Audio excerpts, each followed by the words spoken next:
ओइ बुइनी त्यसो हल्ला गरिया बढी मलाई डाल हाल्दिनु हजुर यहाँ भने ए यता हाल्नु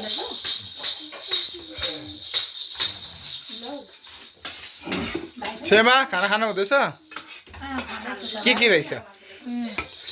चिकन रहेछ माछा रहेछ सब्जी अचार दामी दामी सबै दामी नै हुन्छ टेस्टी आइटम के रहेछ दाजु बिचारा टोक्दै गर्नु चाहिँ के आइटम गरिदिनु भएको हौ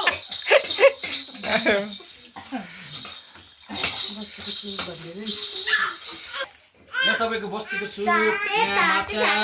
हजुर यहाँ तपाईँको भेज हो यहाँ दाल अरू के छ पुदिना अचार पुदिना अचार अब नेक्स्ट टाइम चाहिँ सानो स्टिल